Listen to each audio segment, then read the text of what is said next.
eu considero que eu tive uma revelação mesmo de quem Jesus é, como um Deus pessoal, como um pai mesmo que eu poderia me relacionar, né? Um amigo.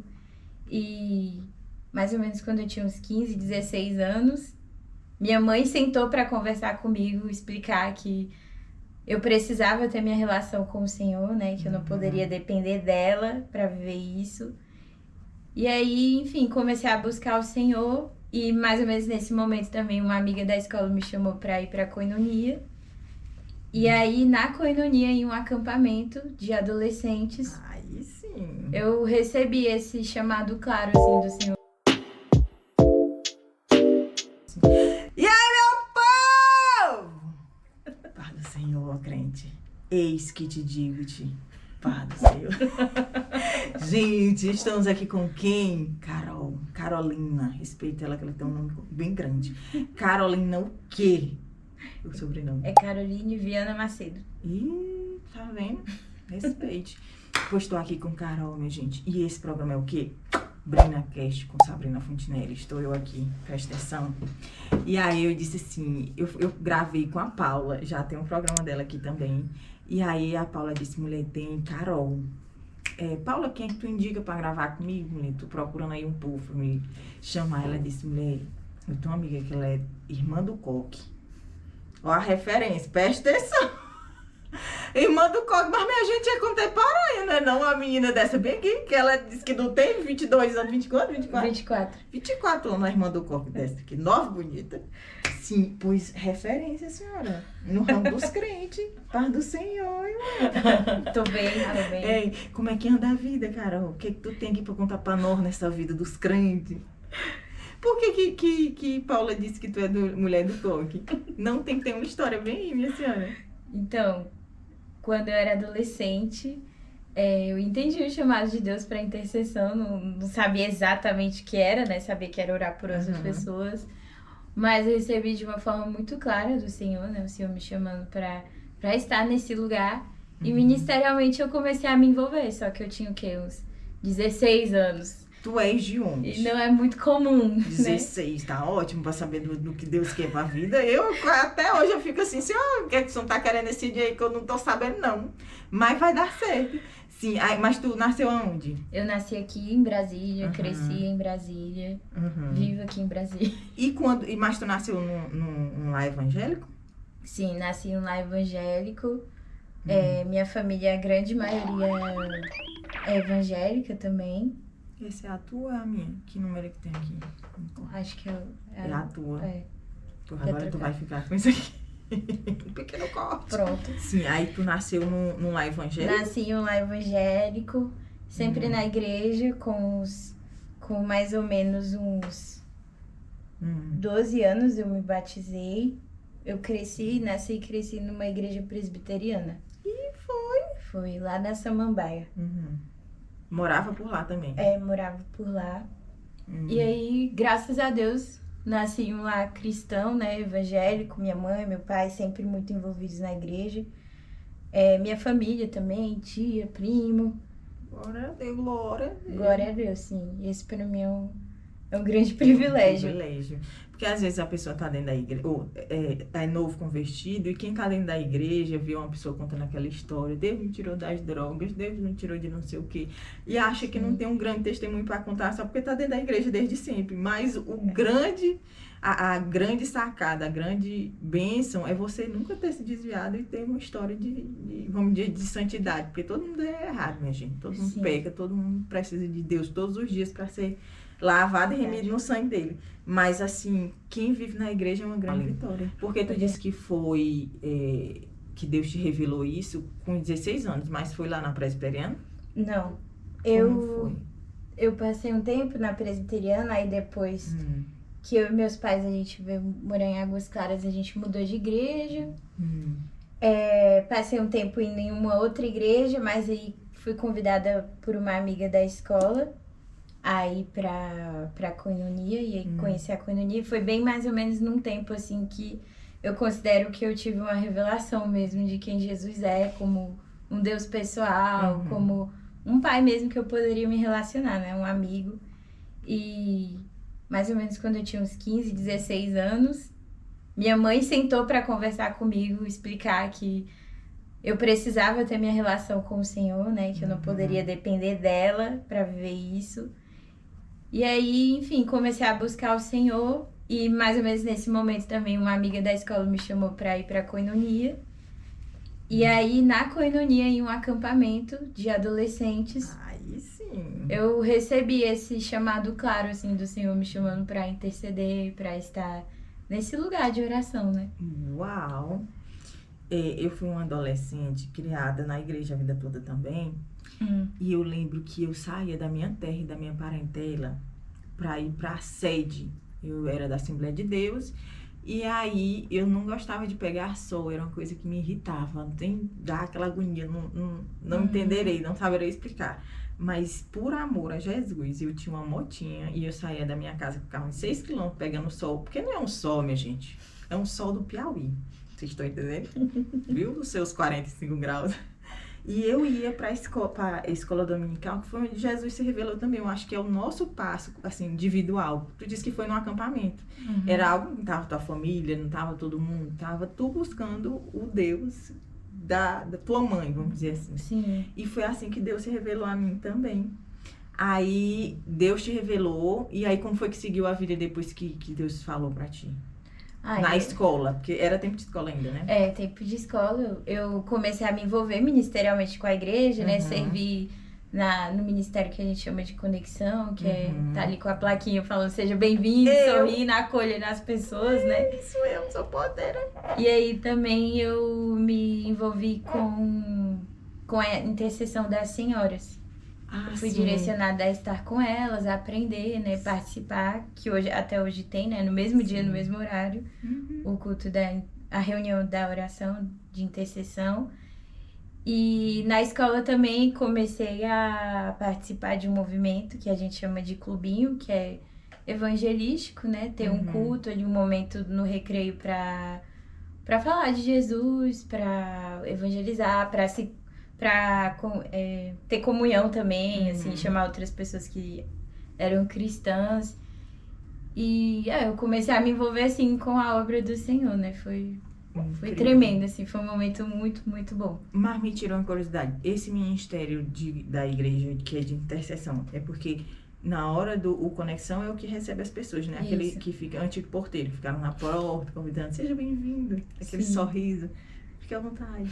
E aí, esse de intercessão, enquanto está acontecendo o curso, tem umas pessoas em lugares estratégicos orando por quem foi ao culto a primeira vez, para Deus se revelar, ajudando, né? Ajudando o Senhor a fazer a parte dele, não. Mas o Senhor nos chama a orar sem cessar e a orar pelos que estão precisando. Quem vai para a igreja que não é crente, às vezes vai por uma necessidade. E é esse ministério que tu vai dizer, né? Sim. E aí, como tem um momento de oração antes, e depois as pessoas ficam nos cantos orando? É assim, toda quarta-feira, 8 horas, tem a reunião, que é um grupo que tem alvos específicos, e aí as pessoas se reúnem para orar, para ler a Bíblia, para louvar o Senhor. E nos cultos de domingo, tem as escalas das pessoas que ficam lá no cantinho orando. E também recolhem os pedidos. Era isso que eu ia te perguntar. Porque tem uns pedidos de oração. Você chega, você pode anotar o seu pedido, que o pastor vai orar lá na frente, mas durante a semana, as pessoas que são do Ministério de Intercessão vão orar por esses pedidos. Isso. Então, é esse culto de quarta-feira que vocês oram por ele. Exatamente. Aí também ora pelos missionários da igreja, por exemplo, pela cidade. Aí vai... Engloba tudo. Isso, Aí, tu disse que te formou em psicologia. Isso. Uma pessoa dessa bem que ela já é formada, ela tá fazendo um mestrado. Que eu fiquei, foi surpresa. Eu digo, menina, pelo amor de Deus, tu nasceu ontem. E aí, tu tá trabalhando com... E aí, outra pergunta que eu tinha feito a ela, antes de eu ligar a câmera, foi se ela tava trabalhando na área. Ela disse que fez um... Conta a tua história. Vou falar por ti, não. Eu me formei em psicologia, né? Foi um processo bem, assim, o processo de oração, até escolher minha profissão e perguntar mesmo ao Senhor como eu poderia servir o reino de Deus através da minha profissão, né? E aí eu escolhi a psicologia. eu sempre estive envolvida com essa questão missionária. Meu pai me incentivou muito a estar nesse meio também, minha mãe. Então, eu entendia que minha profissão precisava servir o campo missionário. E aí, eu escolhi psicologia. Hoje eu sou psicóloga formada. Trabalhei um pouquinho de tempo na área, porque eu me formei ano passado, né? Mas aí, eu agora faço mestrado em Ciências Sociais. E aí, eu tenho dedicação exclusiva para o mestrado, né? Então, não tô trabalhando remunerado. Eu atendo uma paciente de forma voluntária na clínica. Porque a nossa igreja tem um instituto que atende pessoas gratuitamente, quem precisa de assistência psicológica. São várias categorias, não, mulher. Várias áreas de atuação. Várias áreas de atuação. E uma delas é na área de psicologia. Isso. E aí tu atende no NAC também. Isso, aí eu atendo no NAC. E... agora eu tô me dedicando a isso e também a missão na universidade, né? Como eu disse, assim, eu entendo que nossa atuação profissional, de estudante, de tudo na vida, precisa servir o reino de Deus, né? Precisa estar levando o Senhor, conhecendo Ele e fazendo Ele conhecido. E aí hoje eu tô envolvida com a Cruzada Estudantil Profissional, que é conhecida como CRU, que atua principalmente dentro da universidade. Daqui? Do mundo todo. Ela nasceu nos Estados Unidos e hoje tem praticamente no mundo todo, assim. E ela é mais forte no Rio de Janeiro, aqui no Brasil. Mas ela atua em vários estados, em várias regiões do Brasil, Nordeste também, Norte. Mas aí tu conheceu aonde? Eu conheci através da nossa igreja, porque ano passado teve um congresso na nossa igreja. O congresso foi aqui em Brasília e eles estavam procurando uma igreja. E tem uma amiga da igreja que conhecia já a CRU. E aí colocou em contato e o congresso nacional foi aqui. E aí eu comecei a ter contato com eles. O pastor Barba também me indicou, assim, pra eu estar envolvida, porque eu tava buscando viver isso na universidade, né? Foi, assim, uma bênção do Senhor. Veio a calhar. Incrível. Sim. Oi, Deus vai dando rumo, minha gente. Tá fazendo o que pra Jesus? A pessoa que vai procurar a vontade de Deus pra fazer um curso, tá cursando, Senhor, me diga o que eu faço, ó Cristo? E Jesus dá funciona desse jeito. E aí, sim, tu viajou pra fazer missões? Sim, já estive em 3 viagens missionárias. A primeira foi no Piauí. No Piauí? Aonde? Lá em Buriti dos Montes. Buriti. Aí a pessoa que mora no Piauí, que é Piauí, é porque eu conheço de norte a sul. Agora eu não conheço essa cidade. Fica perto de quê? Fica perto... Se eu não me engano, ficava perto de uma cidade do Ceará. Agora, se é parte sul ou norte, aí você me pegou. Não, vou atrás. Não tenho muita noção. Mas por que era especificamente lá? Então, é um projeto de interdenominacional que, se eu não me engano, começou aqui na Igreja Batista Capital, uma igreja aqui de Brasília. E escolheram o Piauí porque é o estado menos evangelizado do Brasil. É considerado o estado mais católico. E a igreja evangélica, toda cidade tem uma Assembleia de Deus. Toda cidade no Piauí tem que ter uma Assembleia de Deus. Mas é considerado o menos evangelizado, acho que seja por isso, não? Ou tem outro motivo? Não, acho que muito provavelmente por isso. Esse catolicismo cultural, né? E toda essa questão... É só denominacional, aquele que você disse que é católica, mas não praticante. Isso, sim. E aí, esse projeto tem esse foco no Piauí, de evangelizar todos os estados. E aí, eu me conectei porque minha família toda é do Piauí, né? Meu pai nasceu lá. Que história é essa? Que cidade? Meu pai nasceu em Valença, do Piauí, acho que é a parte mais sul, se eu não me engano, perto de Picos. E da parte da minha mãe nasceu aqui em Brasília, mas minha avó, que é a mãe da minha mãe, nasceu lá e minha mãe foi criada um tempo no Piauí também. Olha, Que eu não Então, tava sabendo dessa informação. pois é, já estive nas terras quentes. Nas terras quentes. Nada mais quente do que o Piauí. Tá vendo? E eu, por amor a Jesus, eu ia de minha moto, ou na minha moto. Era muito amor por Jesus. Gente do céu, quando eu penso. Não é normal o sol do Piauí, não. Olha lá, todo mundo tem a marca da blusa, né? E da Havaiana. Aí, quando eu dizia que eu era piauiense, o povo disse, ô, gente, e tu não tem nem marca de sol, porque realmente eu não gostava de pegar sol, então eu só andava com uma sombrinha, com alguma coisa me cobrindo do sol. Aí o povo ainda dizia, ainda tirava a onda pra dizer que eu não tava sendo raiz. Oh, meu Deus. Oi, gente. Sim, mas e como era esse projeto lá no Piauí? Era... Então, minha prima descobriu, porque eles já estiveram lá por alguns anos, ainda estão, né? Se chama Avanço Missionário, o nome do... Avanço Missionário. Isso. E aí minha prima do Piauí falou, é um pessoal de Brasília que vem fazer missão, você podia vir também. Eu, gente, ótimo. Aí fui eu e meu pai na época. E aí eu considero que foi a experiência, assim, que me moldou como cristã, assim, de todas as formas, porque eu pude ver o reino de Deus fora do meu lar, fora da minha igreja. Da bolha. Totalmente fora da bolha, da bolha, assim. porque a pessoa que tem uma vida aqui, numa cidade grande, ela não imagina como é a vida de uma pessoa mais simples, que mora numa cidade pequena. E aí tu foi com teu pai. Ou a pessoa vai com o pai para as obras. Coisa boa. Eu fui... Na verdade, meu pai foi de avião, né? Eu fui de ônibus mesmo. Foram, acho que 35 horas ou mais. Você vai saber como é a vida. Sim. Pareceu a Luciana Gimenez dizendo, você vai de classe econômica, eu vou na primeira classe. Tipo isso. Mas aí ele ele tava lá também, né? Mas assim, foi incrível. E aí eu entendi também essa questão do chamado missionário, né? Porque eu acho que eu nunca estive num lugar que eu tinha tanta certeza que era aquilo ali que era pra eu estar fazendo, sabe? E foi assim, sensacional. Aí depois eu fui pro Amazonas com a nossa igreja. Ah, sim. Que, a nossa inclusive, igreja faz uma viagem. Eu não sei se é uma vez por ano, eu sei que tem dois os em 2 missionários lá, os ribeirinhos, né? Tem alguém que trabalha com os ribeirinhos. Isso. E eles vão fazer um grupo de jovens, geralmente, e levam pra conhecer aquela área, pra fazer missões lá. Isso. Aí tu foi. Mas tu foi junto com a Paula? Minha filha, Fui. Paula contou dessa viagem. Vai no episódio de Paula ver também. Sim, incrível, muito incrível. É um projeto lindo que nossa igreja apoia também.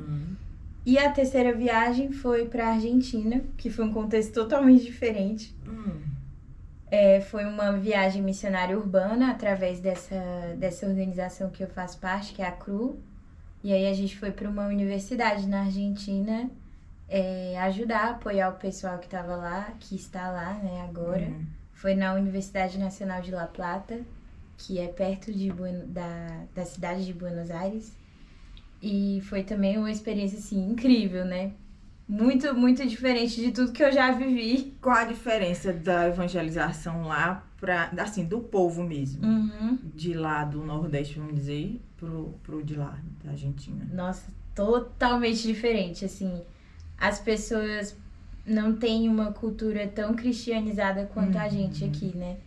E por ser muito perto da capital, eu percebi, assim, mesmo uma coisa assim... você já ouviu falar de Jesus? É uma coisa, assim, coisa de vó, uma coisa bem distante, assim.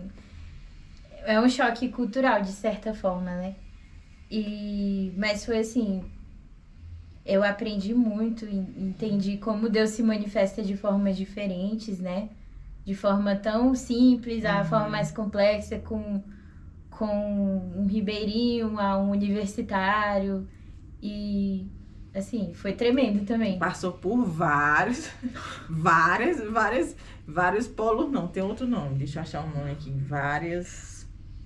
é uma cultura, tem a cultura universitária, que é uma coisa, é uma mente, é uma cabeça, é uma pessoa. Sim. No Piauí já é a mesma coisa, só que em outro aspecto. Aí tu vai lá pro outro lado do Brasil, do continente. Do continente, pra descobrir como é. Mas tu não ficou com medo, não? Tu ficou com medo de ir? Assim, medo não, eu tava com receio por conta da língua, né? Que até então não falava nada de espanhol. E aí, resolveu isso como? Mas aí, tentando, assim, aprender um pouco aqui, com ajuda também. E aí, lá acaba que você tem uma imersão e tem muito brasileiro também, né? Tu ficou quanto tempo lá? Eu fiquei 12 dias, foram 12 dias. E foi com quem? Com alguém aqui da igreja, alguém conhecido aqui? Ou... Fui com o pessoal da Cruz, só que de Brasília só tinha eu. Tinha mais o pessoal do Rio de Janeiro. Tu saiu daqui pra te encontrar com o povo de lá, pra de lá ir? Isso. Aí tinha o pessoal também do Nordeste, mas a grande maioria é do Rio mesmo. Aí a gente foi assim, juntos e foram mais ou menos umas 15 pessoas, se eu não me engano. Isso transformou a vida, minha gente. Porque quando a pessoa tá naquela vida comum, que é de ir pra escola, de ir pra universidade, é você aprender a viver, literalmente, né? Porque não tem... Às vezes, se o pai, como foi a primeira viagem, tava próximo, é até uma proteção, porque você já vai dizendo assim, papai tá aqui, deixa o papai resolver. Mas quando a pessoa vai sozinha, é o tal do se virou. E o tal de confiar em Deus e de Deus prover naquela hora aquilo que tu tá precisando. E assim, algo extraordinário aconteceu em alguma dessas viagens? Então, da viagem em si, acho assim, uma coisa que marcou muito minha vida é que eu entendi esse chamado junto com meu pai. E meu pai era envolvido em uma missão que se chama Missão 4x4. Que eles vão só com carros 4x4 para lugares inacessíveis, né? E meu pai, ele faleceu em 2021. Nossa. De AVC. E isso pra mim foi assim, ministerialmente me quebrou como pessoa e tudo mais, né? Assim, um processo de morte, de ruptura, aprender a viver. Luto. Sim. E nessa viagem do Amazonas que eu fiz na igreja, lá na viagem fizeram 3 anos que ele faleceu. E pra mim foi assim um ressignificado muito grande de como Deus continua cuidando mesmo quando alguém tão importante não tá próximo. Sim. E eu atrelava muito a esse cuidado, né, esse suporte. Claro que minha mãe também me dá todo o suporte que eu preciso. Mas eu tinha a figura do meu pai ali, né? E depois disso, eu vi como que depender de Deus, a gente depende independente de qualquer circunstância, né? De quem esteja por perto, Deus, ele tá lá. E aí eu acho que isso ressignificou muita coisa, né? Porque ir pra missão, assim, sozinha e poder continuar vivendo esse chamado de Deus, que um dia eu vivia com meu pai, hoje eu continuo vivendo, né? Assim, o Senhor permitiu eu viver isso. Deus dá um rumo, gente. Deus tem rumo pra tudo na vida. Não há, assim, ninguém é insubstituível na vida. Você tem um pai ou uma mãe que é um alicerce pra qualquer pessoa na vida. Mas você pode ficar sem um pai, sem uma mãe. Você pode ficar sem qualquer pessoa no universo. Você só não pode ficar sem Deus. Então, por mais que a dor da perda, ela seja todos os dias. A minha mãe, olha eu pegando aqui, ó, a engolir. A minha mãe perdeu o pai dela há uns 15 anos atrás. Mas se tu perguntar, é como se fosse ontem. Essa é a sensação mesmo. Parece que ao mesmo tempo que o tempo passa, parece que foi ontem mesmo. Porque é uma pessoa que tá ali, né? Meu pai me criou, me constituiu, fez tudo assim por mim.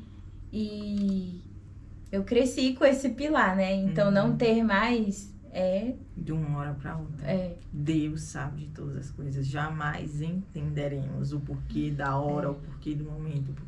No céu, nós vamos dizer assim, Senhor, me explica bem. Jesus disse, mulher, vamos fazer outras coisas, tem umas coisas melhor pra gente entender. Mas eu creio que Deus vai nos dar esse entendimento lá, porque tem que fazer sentido alguma coisa daqui, não chegar lá e dizer assim, Senhor, é só a partir daqui, não vamos ter aquelas pelejas que a gente passou lá, não. Também não saberemos. Isso aqui são suposições pra saber o que vai acontecer no céu. Sim. E aí, pronto, aí tu foi pra essa da Argentina. Sim. Voltou com o pensamento de que agora? Agora de continuar, né? Continuar, permanecer, de continuar vivendo essa parte do evangelho na universidade, né? Que é um ambiente muitas vezes cheio de estigmas, né? De, fulano vai se desviar. Hoje eu tô na universidade pública. Mas, não, é justamente um lugar muito propício para o Senhor também manifestar a presença dele, a glória dele, para restaurar vidas também, para se apresentar para as pessoas, para pessoas crescerem também na fé, né? Então, assim, continuar na universidade, né? E esse mestrado, explica mais dele, como é pensando em missões. Ele te aprimora como? Então, eu faço hoje em Ciências Sociais e os 3 pilares das Ciências Sociais onde eu tô, né, no meu programa, é Antropologia, Sociologia e Ciências Políticas. E, assim, é um estudo super importante para entender cultura, como as pessoas vivem, comportamento, entender, assim, a sociedade, né? E hoje eu trabalho com mulheres universitárias, pesquiso mulheres universitárias, então eu tô circulando ali no meio da academia, né, no meio de professores, de professoras, estudantes. E, bem, se tem pessoa, então a gente pode viver o evangelho. É o campo. Sim. Ali é o campo branco. Exatamente. Então, assim, o mestrado ajuda muito também nessa questão de conhecimento, de aprender a escutar o outro, de aprender ali com outras pessoas mesmo, né? Porque muitas vezes a gente pode pensar que por não estar dentro da bolha cristã, não presta, não funciona, não, aqui não. Mas são pessoas, né? São pessoas. E se a gente tiver todo o tempo na igreja nessa bolha, a gente vai evangelizar como? Pois é.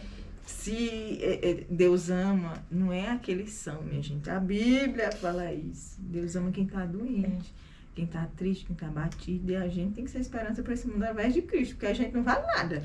Mas o Espírito Santo que habita em nós é o que fala, que transforma quem está precisando. Hoje eu vi um vídeo que eu postei no meus status, já pensando assim, eu digo, gente, tem gente aqui que vai me chamar de louca, a louca dos crentes, porque eu vi um pastor dizendo que outro pastor convidou ele a visitar alguém, e aí ele perguntou, tá doente? Não, tá doente. Morreu alguém? Não morreu alguém. Ele disse, não, eu não vou não. Aí ele disse, olha, Deus mandou eu visitar órfãos, viúvas e os doentes. A pessoa, pra mim ir lá só pra me dizer pra ele ir pra igreja, não, ele já sabe que ele tem que ir pra igreja, ele não vai porque ele não quer. Tu entendeu? Menina, mas eu achei sensacional. Eu penso desse jeito. Porque assim, você não vai convencer ninguém a ser crente. Você não vai convencer. E até aquele que você tentou convencer, ele não tá na igreja. Por quê? Porque ele não quer. Isso tem que partir da pessoa. Mulher, se Deus usa um jumento pra impedir alguma coisa, pra fazer alguma coisa, porque a Bíblia fala. Aí tu acha que tu indo lá, eu sei que faz toda a diferença a gente estar no meio de quem precisa, mas tem gente que não vai porque não quer, e você pode passar uma vida toda falando de Cristo para ele. A Bíblia falou de quando os discípulos iam pregar numa cidade, se não aceitasse, bate o pé e sai. Porque tem gente que não vai querer Jesus e você fica insistindo para alguém. Temos que insistir, temos que orar.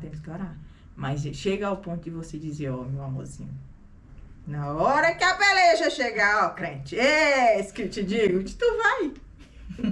E é assim, todos nós precisamos de Cristo.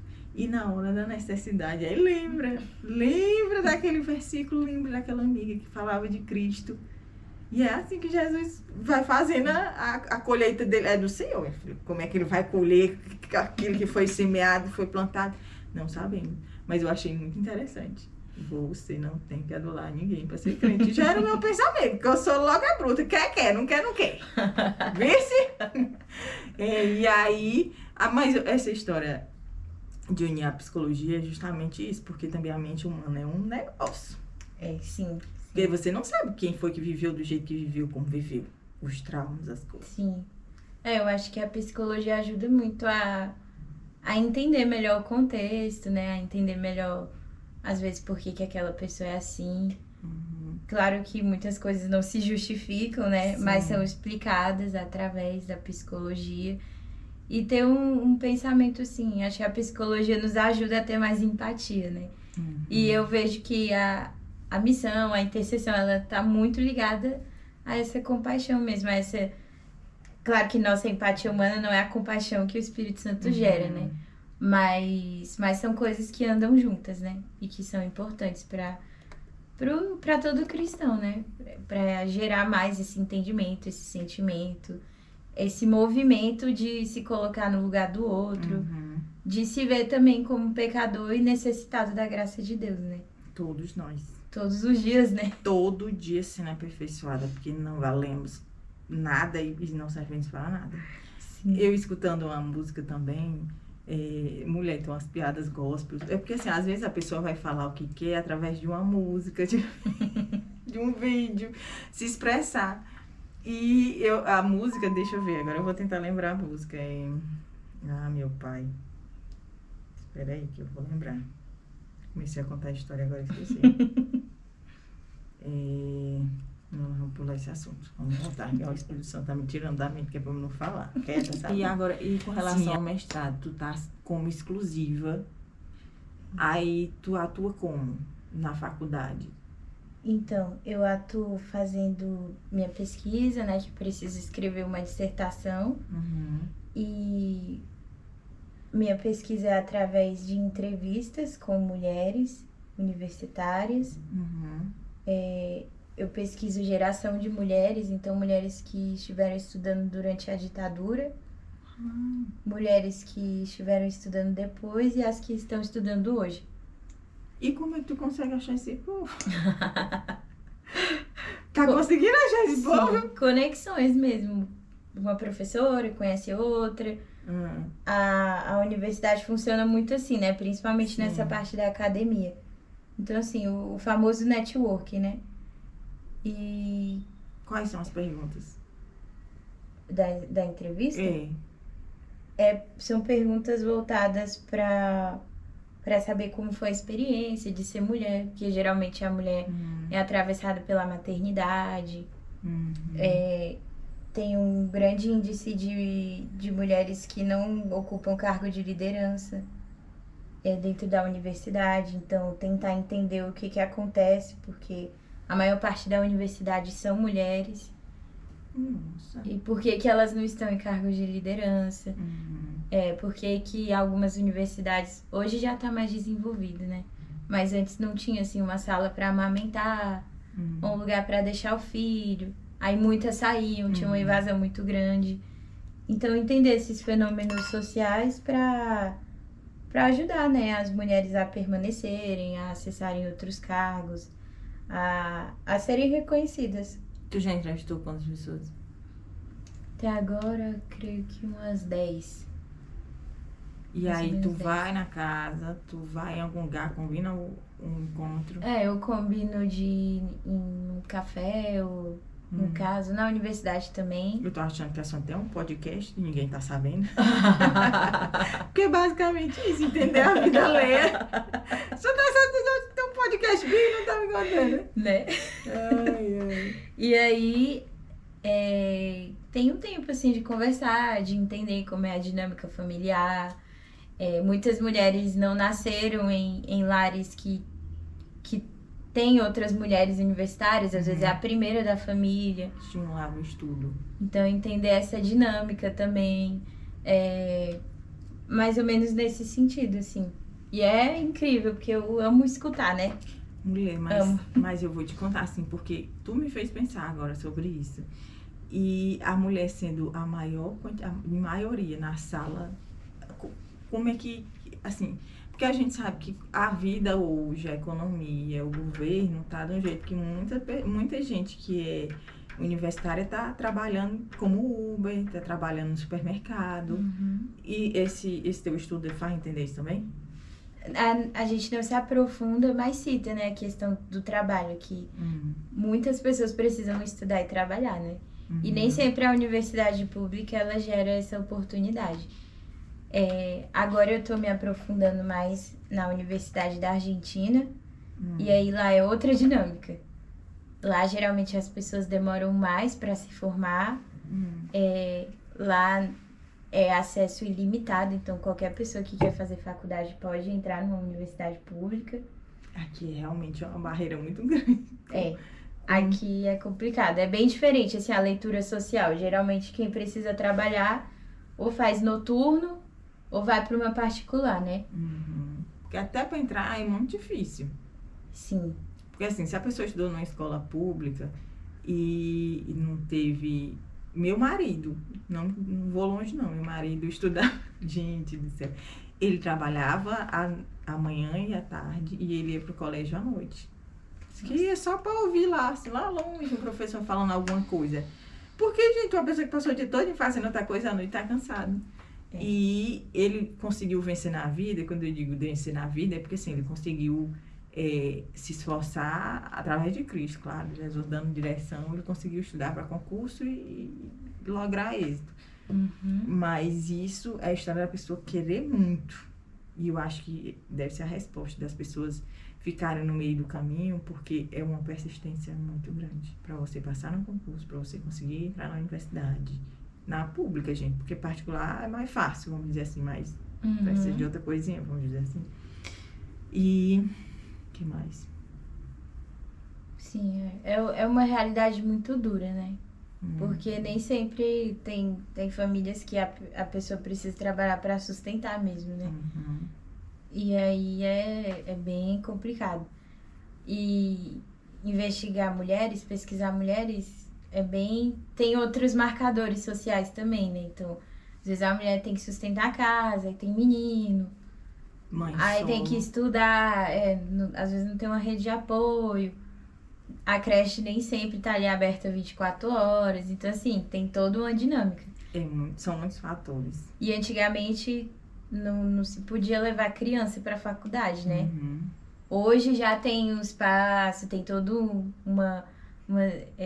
políticas públicas dentro da universidade que, assim, ainda não estão perfeitas, mas assim, já foi um grande avanço comparado com o passado, né? E também não é uma realidade de todo lugar, de todo estado, de toda faculdade, mas algumas já tem essa iniciativa. Sim. Aqui na UNB tem isso, mas eu já vi que é como assim, uma das pioneiras, né? Porque não é muito comum ter espaço para lactante ou uma creche, e também não abrange nem 10% das mães dentro da universidade. Então, assim, não é fácil. Não é fácil. É bem complicada a realidade. É uma pessoa que tem que dar conta de uma casa, de uma faculdade, de um menino, de um trabalho. É querer vencer muito. Tem que querer, porque senão desiste. Realmente essa é a realidade. Eu acho que eu lembrei, assim, da minha realidade da universidade, porque eu cresci na universidade com minha mãe, né? Desde pequenininha eu vou, e acho que foi isso que me marcou tanto, assim. Como assim tu ia com a tua mãe? Porque minha mãe começou a fazer faculdade, eu era criança. Eu tinha, acho que uns 8, 9 anos. E ela foi terminar muitos anos depois, foram 9 anos de curso. E nisso, eu era criança, ia para as aulas com ela, porque não tinha quem deixar. Minha mãe começou a fazer engenharia civil quando eu tinha mais ou menos uns 8 anos, se eu não me engano. E eu cresci nesse contexto de faculdade, né? Às vezes ia para aula, ia para trabalho com ela. Conheci ali aquela vida universitária desde muito novinha. E aí, depois minha mãe teve meu irmão, depois de muitos anos, ela já teve ele no final da faculdade, então teve que parar também. Toda a questão de ter menino, casa, marido e a vida toda. Ela trancou o curso. Isso. E aí depois se dedicou a outra coisa e depois voltou. Isso, ela passou, se eu não me engano, 1 ano, 2 anos por conta do meu irmão, aquela primeira fase, né? Aí depois voltou e concluiu em mais ou menos 9 anos. Então esse desejo de tu entender a realidade da mulher para fazer uma faculdade é baseado nisso? Sim. E também sempre fui muito incentivada a estar estudando ali, crescer, né? Vendo minha mãe estudar, super dedicada. Isso me inspirou muito também a fazer um mestrado, a fazer pesquisa, a entender esse contexto. Eu também como mulher universitária. Então eu escolhi esse tema justamente para entender essas dinâmicas. Tudo leva você aquilo que o Senhor vai moldando desde sempre, né? Sim. Para o caminho que Ele quer. Então, Ele te botou para ver a tua mãe estudando, com a dificuldade dela, como mãe, de trancar, de voltar para hoje, tu tá pesquisando sobre isso. Deus sabe fazer as coisas. Deus tem um propósito. Pois eu queria só te agradecer. Então, obrigada por ter vindo, por ter participado, agradeço. que o Senhor dê direção quanto a isso. De onde vai te colocar nesta vida de missionária? Amém. Porque é uma obra linda. Você Amém. está fazendo parte daquilo, do trabalho do Senhor, né?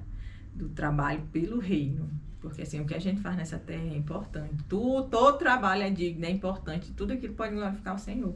Mas a especificidade de ser missionário é algo extraordinário. É deixar de fazer o que quer, literalmente, para fazer a obra do Senhor. Todo mundo faz isso, mas assim, o missionário, ele, dedicação exclusiva, vamos dizer assim. Sim. Pois obrigada. Eu que agradeço. Muito obrigada. Deus abençoe. Sucesso. Tchau, minha gente. Ai, eu esqueci de pedir inscrito para esse canal. Te inscreve, ó, crente. Se inscreve. Se Deus trouxe à tua memória alguém que quer saber sobre as instituições que ela falou, de missões, quer saber mais sobre a obra missionária, manda esse vídeo, compartilha, crente, curte bem, manda, aciona o sininho, me ajuda. Pois tchau, deixa Deus te usar. Cheiro, povo!